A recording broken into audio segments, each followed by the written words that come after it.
नमस्कार दोस्तों, आप सभी लोगों का स्मार्ट लर्निंग यूट्यूब चैनल में हार्दिक स्वागत है। इन्वायरमेंट एंड इकोलॉजी की जो फुल लेंथ सीरीज चल रही थी, उसी क्रम में आज हम नवे लेक्चर की तरफ बढ़ रहे हैं। इससे पहले 8 लेक्चर हो चुके हैं, तो फिर जो न्यू यूजर है उनसे निवेदन है कि पिछले जो 8 लेक्चर हैं उनको पहले देख लीजिए, उसके बाद कंटिन्यू करिए। इससे क्या हो जाएगा, क्रोनोलॉजी बनी रहेगी, क्रमबद्धता बनी रहेगी, जिससे आपको जो टॉपिक है वो बेहतर सटीक ढंग से समझ में आएगा। तो फिर हम लोग आगे बढ़ते हैं। एक अच्छी सी लाइन हम लोग पढ़ के लेक्चर को स्टार्ट करेंगे कि हौसले बुलंद कर रास्तों पे चल दे, हौसले बुलंद कर रास्तों पे चल दे, तुझे तेरा मुकाम मिल जाएगा। हौसले बुलंद कर रास्तों पे चल दे, तुझे तेरा मुकाम मिल जाएगा। बढ़कर अकेला तू पहल कर, बढ़कर अकेला तू पहल कर, देख तुझको काफिला खुद बन जाएगा। बहुत खूबसूरत लाइन थी, आप भी प्रयोग कर सकते हैं इसको। तो फिर हम लोग समय न गवाते हुए लेक्चर स्टार्ट करते हैं। आज जो मेनली बात होगी सॉइल पोल्यूशन पे बात होगी। इससे पहले पिछले वाला लेक्चर जो 8 था उसमें हम लोगों ने वाटर पोल्यूशन के बारे में देखा था, और आज हम लोग देखेंगे सॉइल पोल्यूशन के बारे में। ठीक है, सॉइल पोल्यूशन बेसिकली होता क्या है। सॉइल पोल्यूशन को समझने से पहले पहले ये समझते हैं कि सॉइल केस क्या होती। ठीक, मिट्टी, जो सॉइल होती है वो मिट्टी होती है। ठीक, मिट्टी क्या है, मिट्टी एक थिन लेयर है, थिन लेयर है। ठीक, किसकी थिन लेयर है, ऑर्गेनिक एंड इनऑर्गेनिक मटेरियल्स की।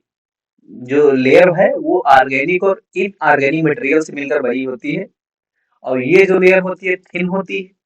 ठीक, और होती है कहाँ है, cover the covers the earth Rocky surface. ठीक, जो अर्थ की जो रॉकी सरफेस है उसके ऊपर एक थिन लेयर होती है जो ऑर्गेनिक और इनऑर्गेनिक मटेरियल से मिलकर बनी होती है।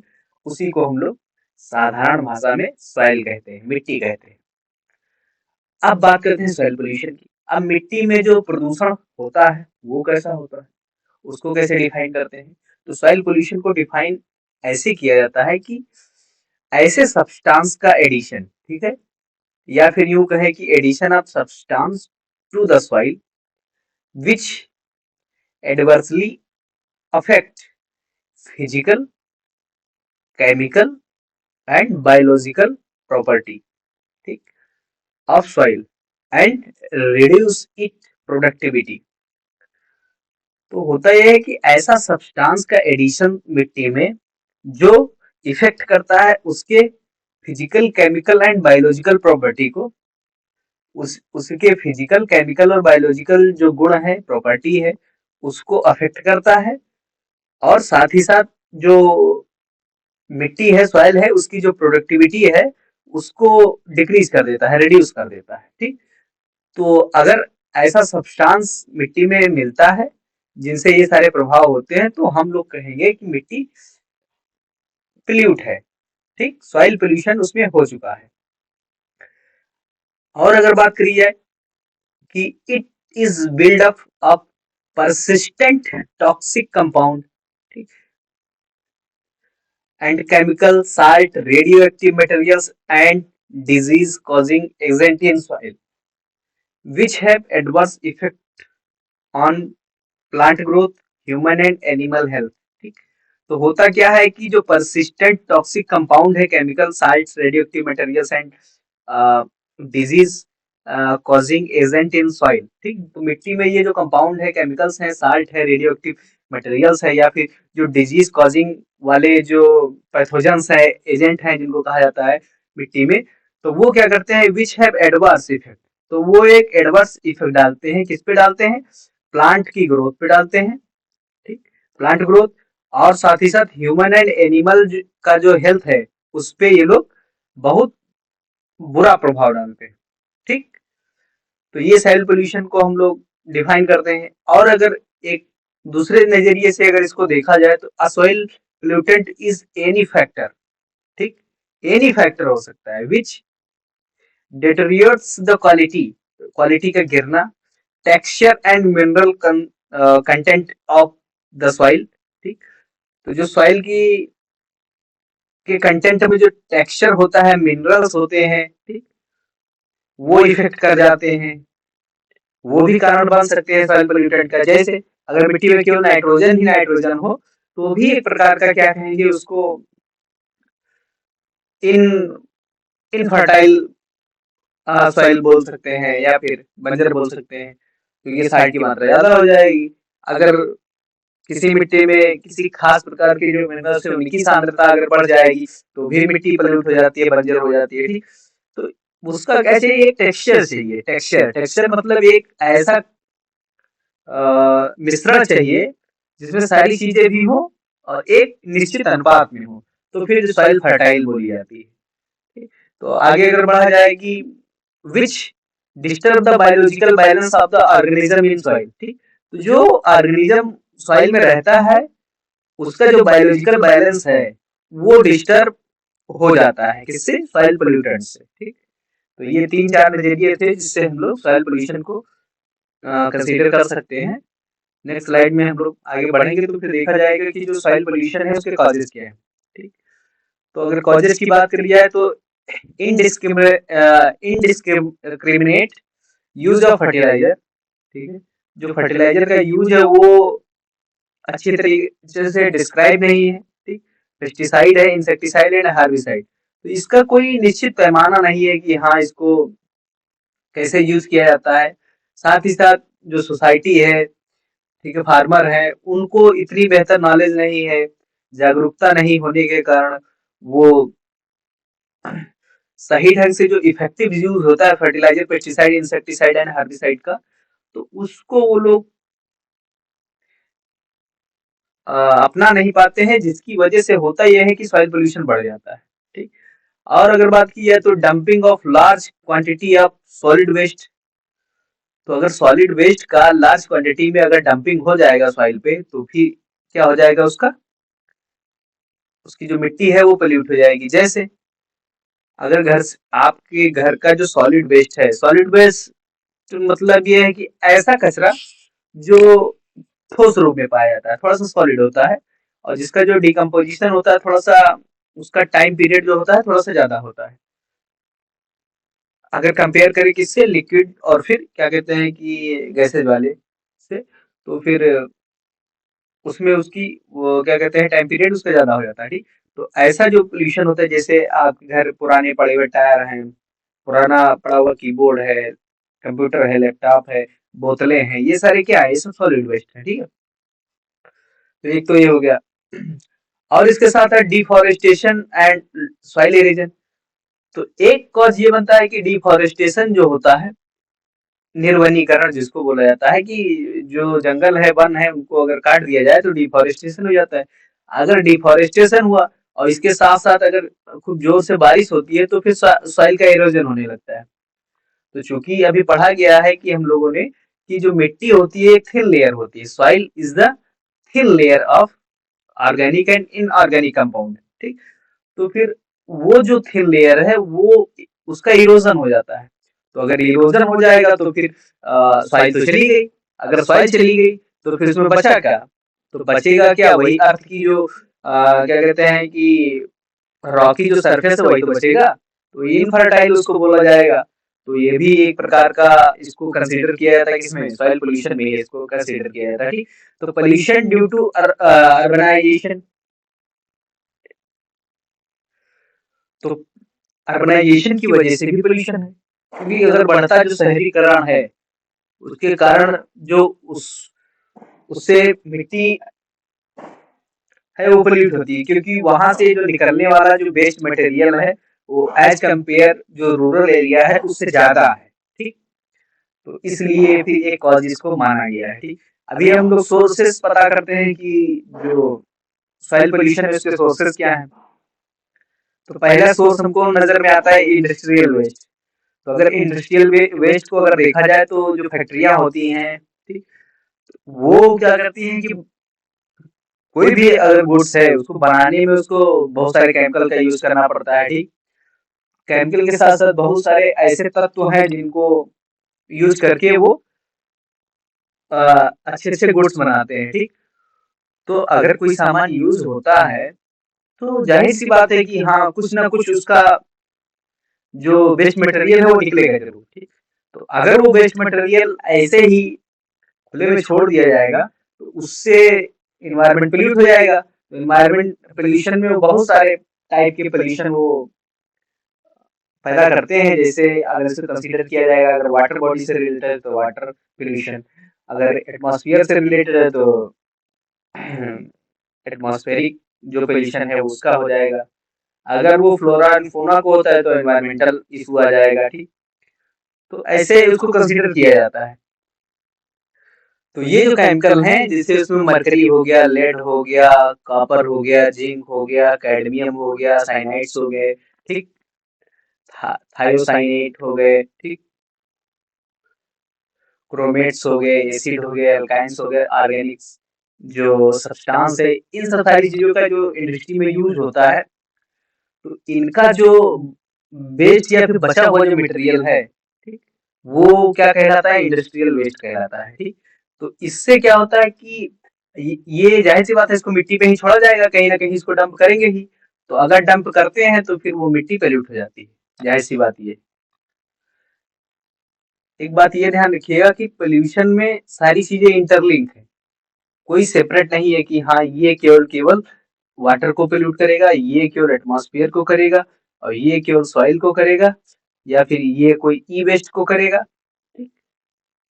ऐसा नहीं है, सब एक दूसरे से इंटरकनेक्टेड है। तो फिर वो चीजें अपने ध्यान में रख के चलिएगा। अब चूंकि हम स्पेसिफिक टॉपिक डिस्कस कर रहे हैं तो हम स्पेसिफिक चीजों के बारे में ही बताएंगे, ठीक है। तो इतना आप लोग थोड़ा सा मिला के चलिएगा, ठीक। तो बात करते हैं पेस्टिसाइड की। तो पेस्टिसाइड में ये होता है कि pesticide are chemicals that include insecticide, fungicide, algicide, rodenticides, weedicide spread in order to improve productivity. अगर इन सब सारी चीजों का हम लोग प्रयोग करके क्या करते हैं, इम्प्रूव करते हैं, क्या प्रोडक्टिविटी को इम्प्रूव करते हैं, किसमें करते हैं, एग्रीकल्चर में करते हैं। इसके साथ साथ फॉरेस्ट्री में अब यूज होने लगा है ये सारी चीजें।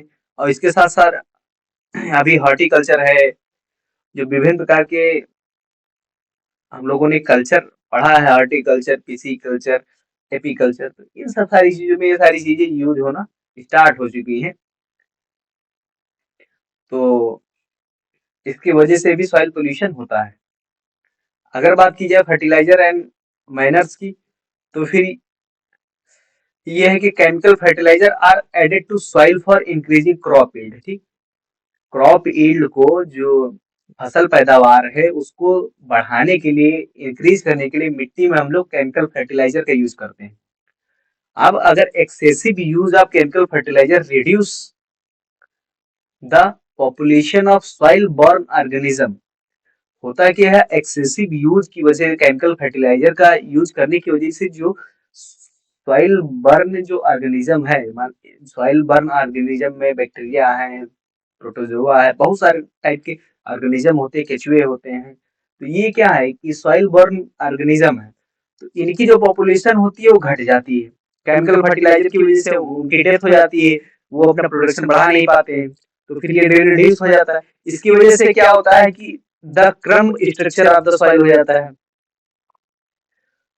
और फिर इससे क्या होता है, productivity of soil and increase salt content of soil, ठीक। अब इसकी वजह से हम लोग केमिकल फर्टिलाइजर डालते हैं, क्योंकि इसी की वजह से हमारा क्या होता था कि जो सॉइल होती थी वो क्या होती थी कि मेच्योर होती थी, और उसके साथ साथ वो अपना प्रोडक्शन बढ़ाती थी, क्योंकि सॉइल बॉर्न ऑर्गेनिज्म थे तो मिट्टी ये लोग उर्वरी बनाते थे। अब उनकी संख्या कम हो गई तो मिट्टी इनफर्टाइल होती जा रही है। इसकी वजह से हम लोग केमिकल फर्टिलाइजर ही डाल रहे हैं कि उसकी खराब पूर्ति हो सके और फसल की पैदावार अच्छी रहे। अब धीरे धीरे होता क्या है कि केमिकल फर्टिलाइजर का ईयर पर ईयर यूज करते करते क्या हो जाता है कि उस मिट्टी में इंक्रीज हो जाता है, क्या, साल्ट कंटेंट इंक्रीज हो जाता है। अब साल्ट कंटेंट अगर एक निर्धारित सीमा से अगर बढ़ गया तो भी मिट्टी इनफर्टाइल हो जाएगी, ठीक। इसीलिए अब समय आ गया है जैविक खेती की ओर हम लोगों को मूव करना चाहिए। अब चूंकि इनिशिएटिव भी शुरू हो चुके हैं, सरकार सहायता भी कर रही है, और इसके साथ साथ जागरूकता भी बढ़ाई जा रही है और लोग इसकी तरफ मुड़ भी रहे हैं, जो थोड़े से जागरूक किसान है वो, ठीक। लेकिन अभी बृहद लेवल पे ये सारी चीजें स्टार्ट नहीं हो पाई हैं, तो ये एक विडंबना की बात है और धीरे धीरे मूव करना ही पड़ेगा, ये मजबूरी बन जाएगी।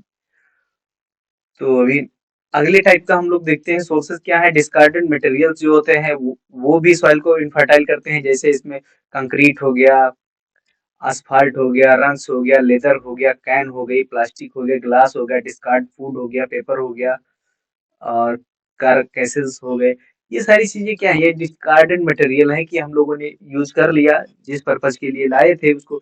जैसे अगर आपने कोई कोका कोला की बोतल ली, ठीक, तो फिर उसमें जो प्लास्टिक लगा हुआ है, या फिर अगर कैन ली कोका कोला की, तो फिर हम क्या खरीद रहे थे, हमारा मकसद था कोका कोला खरीदना, उसको पीना। मैंने हमने पिया और फिर उसको वहीं पे फेंक दिया, ठीक। तो अब उसका जो वेस्ट मटेरियल है वो क्या है, वो डिस्कार्डेड मटेरियल हो गया, अब वो हमारे यूज का नहीं है, मैंने फेंक दिया। अब आपने तो फेंक दिया, लेकिन वो अब इन्वायरमेंट को पोल्यूट कर रहा है। तो ऐसे जो मटेरियल होते हैं बिना यूज वाले, वो डिस्कार्डेड मटेरियल होते हैं। अभी इसी में ये बात आती है रेडियो एक्टिव वेस्ट की। अब रेडियो एक्टिव जो एलिमेंट है वो निकलते कहाँ से, माइनिंग से निकलते हैं, और फिर या फिर न्यूक्लियर पावर प्लांट से निकल पाते हैं, ठीक। वहीं पे इन सारी रेडियो एक्टिव मटेरियल्स का यूज होता है।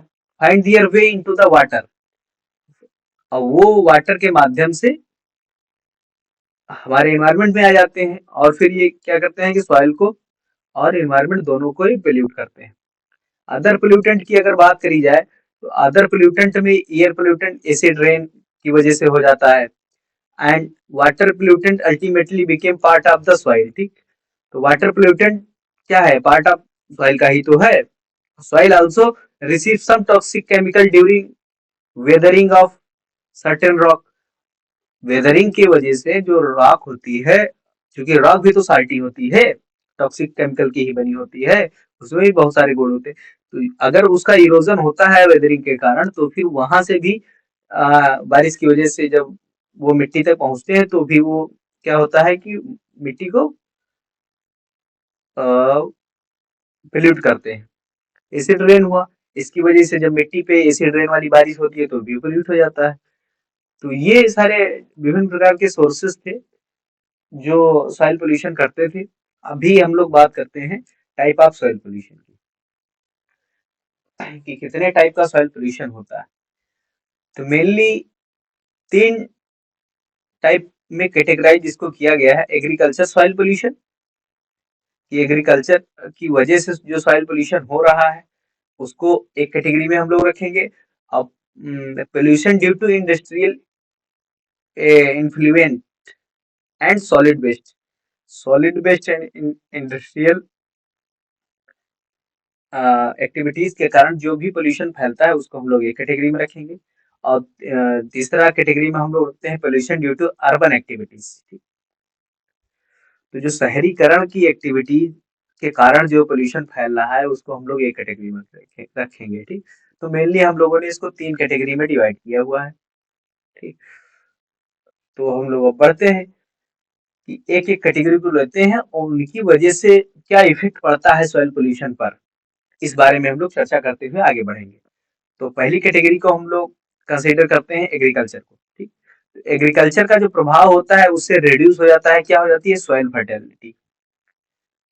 सॉइल फर्टिलिटी के बारे में अभी मैंने बताया कि कैसे उसकी जो प्रोडक्टिविटी है, जो पैदावार होती है जो मिट्टी की, उत्पादकता जिसको बोला जाता है, फर्टिलिटी का मतलब मिट्टी की उत्पादकता कैसे कम हो रही है उसके बारे में अभी मैंने डिस्कस किया, तो वही वाला पॉइंट है। Reduce nitrogen fixation. अब केमिकल का अगर ज्यादा केमिकल फर्टिलाइजर का अगर यूज होता रहेगा तो राइबोजियम और एनाबेना, ये जो नाइट्रोजन फिक्सेशन के जो बैक्टीरिया होते हैं, इनकी प्रोडक्टिविटी भी घट जाती है। अब इनकी प्रोडक्टिविटी अगर घट जाएगी तो फिर नाइट्रोजन का फिक्सेशन इन्वायरमेंट से नहीं हो पाएगा। तो अगर इन्वायरमेंट से, अगर सॉइल से नाइट्रोजन का अगर फिक्सेशन नहीं होगा, तो फिर जो पौधे होंगे उनकी जो ग्रोथ रेट होगी वो घट जाएगी। पहले मान लेते हैं कि पौधा इतना लंबा था, हाइट होती थी, अभी पौधा इतना ही रह जा रहा है। तो इसमें नाइट्रोजन फिक्सेशन की कमी है इन दोनों मिट्टियों में, ठीक। इसमें भरपूर नाइट्रोजन पौधे को मिल रहा है तो उसकी ग्रोथ अच्छी हो रही है, इसमें थोड़ा सा कम मिल रहा है। अब आपका इसका एक तरीके से और इसको समझते हैं कि आपका अगर खेत में डायरेक्ट नाइट्रोजन जैसे यूरिया, नाइट्रोजन का जो फिर अगर देखा जाए इस समय नाइट्रोजन के लिए सबसे ज्यादा जो यूज हो रहा है यूरिया हो रही है, ठीक। तो अगर यूरिया को आप सीधे खेत में डाल देते हैं ज्यादा मात्रा में, तो फिर इसका मतलब ये नहीं है कि आपकी फसल अच्छी ही हो जाएगी। बात इस पे डिपेंड करता है कि आपके जो मिट्टी में राइजोबियम और फिर जो एनोवेना है, ठीक, नीली हरी शैवाल है, बहुत टाइप के बैक्टीरिया होते हैं, वो बैक्टीरिया नाइट्रोजन का फिक्सेशन कितना कर पाते हैं, इस पर डिपेंड करता है कि आपकी फसल कितनी अच्छी होगी, ठीक। तो ये एक साइंस की भाषा में इसको समझने का एक तरीका था, साधारण भाषा में आपको इसको बताया गया है। बाकी जब नाइट्रोजन साइकिल आपको पढ़ाए थे पिछली वाली क्लास में, तो फिर वहां इसको अच्छी तरीके से समझ सकते हैं, ठीक। तीसरा ये है इंक्रीज एरोजन। अगर एग्रीकल्चर की वजह से जो सॉइल पोल्यूशन हो रहा है उससे इंक्रीज होता है एरोजन का, सॉइल एरोजन होना शुरू हो जाती है, loss of soil and nutrient, loss of soil and nutrients हो जाता है एग्रीकल्चर की वजह से, जो सॉइल पोल्यूशन के जो प्रभाव है उससे। रिड्यूस क्रॉप यील्ड, जो फसल पैदावार है वो कम हो जाती है। इंक्रीज सैलिनिटी, ठीक, जो लवणता है वो बढ़ जाती है। और deposition of salt in tank and reservoir, ठीक।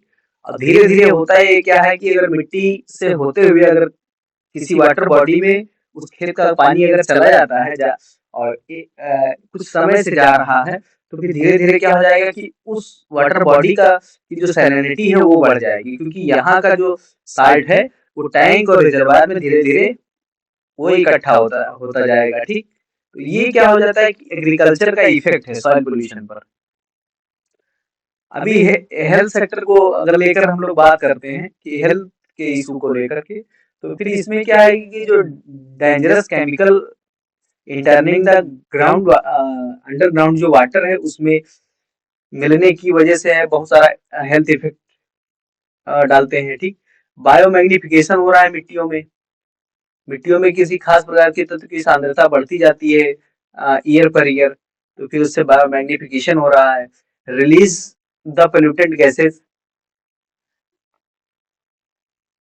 तो जो रिलीज हो रहा है पोल्यूटेंट की जो गैसेस हैं, जैसे NOx हो गई, SOx हो गई, ठीक, HFC हो गई, CFC हो गई, ये सारी चीजें क्या है, CH4 हो गया, मीथेन हो गया, तो ये सब पोल्यूटेंट जो गैसेस हैं इनकी वजह से भी हेल्थ इशू जनरेट हो रहा है।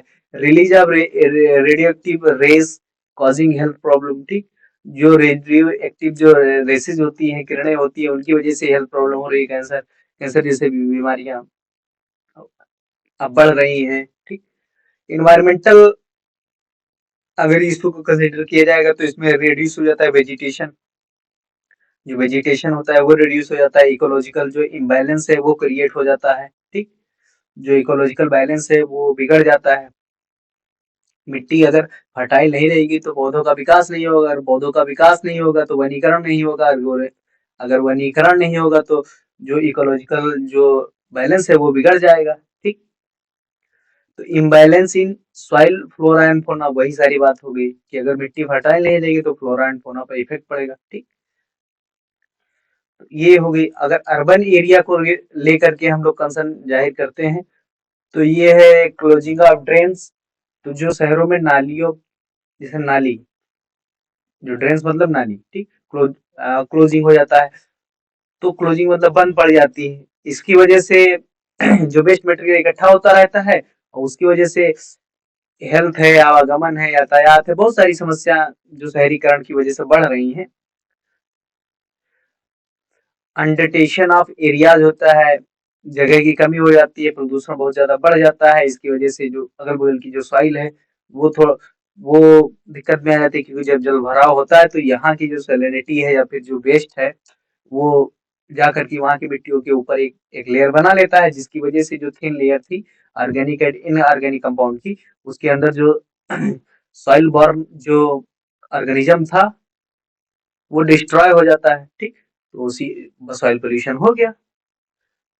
Fall smell and release the gases, बदबूदार गैसेज निकलती है और उससे बहुत फाउल स्मेल निकलती है, जिसकी वजह से जो घुटन की समस्या होती है, ठीक।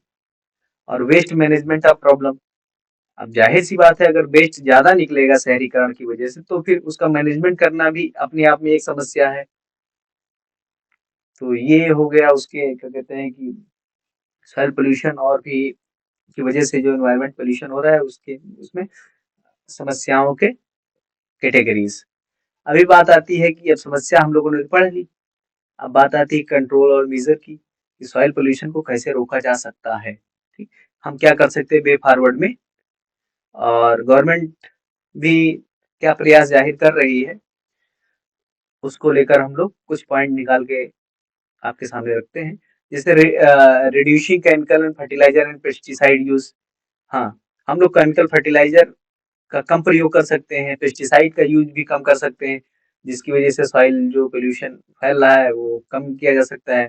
यूज ऑफ बायो पेस्टिसाइड, हाँ, अगर केमिकल फर्टिलाइजर कम कर रहे हैं तो फिर खाना पूर्ति हमको करनी है, तो फिर वो बायो पेस्टिसाइड हम लोग यूज कर सकते हैं, बायो फर्टिलाइजर यूज कर सकते हैं, जैविक जो खादें हैं उनका प्रयोग से वर्मी कंपोस्ट का यूज कर सकते हैं, केचुए वाली खाद जो है, ठीक। तो ये क्या है, ये केमिकल फर्टिलाइजर का एक तरीके से वो सब्स्टिट्यूट है, उसकी उसकी जगह पे हम लोग इसका प्रयोग कर सकते हैं, ठीक। ऑर्गेनिक फार्मिंग हम लोग स्टार्ट कर सकते हैं जिसमें no chemical compound to use in agriculture, ठीक। तो ये ऑर्गेनिक फार्मिंग हो गई। और साथ साथ ही 4R जो है उनका हम लोग प्रयोग कर सकते हैं। 4R में होता है रिफ्यूज है, रिड्यूस है, रीयूज है, रिसाइकिल, ठीक। तो ये 4 जो आर हैं इनका हम लोग प्रयोग कर सकते हैं। अब 4R का मतलब क्या हो सकते हैं, अगर रिफ्यूज का मतलब अगर देखा जाएगा तो हम लोग मना कर सकते हैं, क्या मना कर सकते हैं, chemical fertilizer and pesticide use का। रिड्यूस क्या कर सकते हैं, कम कर सकते हैं, अभी जो जितना हम लोग यूज कर रहे थे उससे हम लोग कम करना स्टार्ट कर सकते हैं कोई भी चीज। अब उसका रीयूज कैसे करेंगे, रीयूज का मतलब है कि जो हम लोग बायो फर्टिलाइजर या पेस्टिसाइड का यूज करना स्टार्ट किए थे उसको हम रीयूज करके उसको बढ़ाते जाएंगे। और फिर रिसाइकिल का मतलब ये है कि हम लोग जो भी हमारे एनवायरनमेंट में जो भी चीजें आ चुकी हैं, जैसे हमने मान लेते हैं कि 100 टन प्लास्टिक हम लोगों ने मतलब इकट्ठी कर ली। अब अब हमको अगर प्लास्टिक यूज ही करना है तो हम लोग इसी 100 टन का बार बार रिसाइकिल करते जाएंगे, ठीक। सिंगल यूज प्लास्टिक को हटा देंगे, उसके साथ लॉन्ग टर्म वाली जो प्लास्टिक यूज है उसको हम लोग बढ़ावा दे सकते हैं, ठीक। ऐसी प्लास्टिक का हम लोग प्रयोग करें जो बार बार यूज हो सकती है, ठीक। तो एक बात ये हो जाती है कि हाँ रिसाइकिल कर सकते हैं चीजों का। और अफोरेस्टेशन या रिफोरेस्टेशन कर सकते हैं, साथ ही साथ वनीकरण को एक तो घटने से बचा सकते हैं और साथ ही साथ रिफॉरेस्टेशन कर सकते हैं कि जो भी बंजर जमीन है वहां पे हम नया वन लगा सकते हैं। पहली बात है कि जितने वन है उनका कंजर्वेशन करना है, साथ ही साथ नए वनों का निर्माण करना है। ये एफोरेस्टेशन है, रिफॉरेस्टेशन का सीधे सीधा मतलब। सॉलिड वेस्ट में ट्रीटमेंट कर सकते हैं कि सॉलिड वेस्ट कम से कम जनरेट हो और उसका रिसाइकलिंग जो प्रोसेस है वो बढ़ जाए। उसके साथ साथ जो सॉलिड वेस्ट है उसका हम लोग कैसे रीयूज कर सकते हैं, इन टेक्निक पर हम लोग मेथड पे फोकस कर सकते हैं। और reduction of waste from construction areas, ठीक। जो कंस्ट्रक्शन साइट पे जो वेस्ट निकलता है उसको हम लोग रिड्यूस कर सकते हैं थोड़ा सा, कि ऐसी टेक्निक का प्रयोग करें जिसमें जो वहाँ का वेस्ट जो निकलता है कंस्ट्रक्शन का वो थोड़ा सा कम निकले। तो ये सारी चीज, इन सारी जो कंट्रोल्स मेजर को है हम लोग अगर ध्यान में रखते हैं तो कम से कम सॉइल पोल्यूशन हम लोग फैला सकते हैं। तो कैसा लगा आप लोगों को ये लेक्चर, कृपया कमेंट सेक्शन में इसको बता सकते हैं। और अपने जो बहुमूल्य सुझाव है उसको भी वहाँ पे कमेंट कर सकते हैं साथ ही साथ लेक्चर को लाइक कर सकते हैं। अगर चैनल को सब्सक्राइब नहीं किया है तो उसको सब्सक्राइब कर सकते हैं, क्योंकि वैसे भी एक कहावत इंडिया में बहुत फेमस है कि फ्री का अगर कुछ मिलता है तो उसको ले लेना चाहिए। तो वही सारी चीजें हैं कि ये जो हमारा लेक्चर है ये फ्री ऑफ कॉस्ट है आप लोगों के लिए। तो फिर आप लोग इसका भरपूर लाभ उठाइए और अपने अगल बगल फ्रेंड सर्किल या फिर अपने जो भी कलीग है जिनको इस सब्जेक्ट में समस्या है इन्वायरमेंट की, तो फिर उनको हमारे चैनल के बारे में सुझाव दे सकते हैं कि एक बार इसको भी देख लीजिए। ठीक, तो ये सारी चीजें आप कर सकते हैं। तो इसी के साथ आज का लेक्चर हम यहीं पे समाप्त करते हैं। आप लोगों का बहुत बहुत धन्यवाद एंड नमस्कार।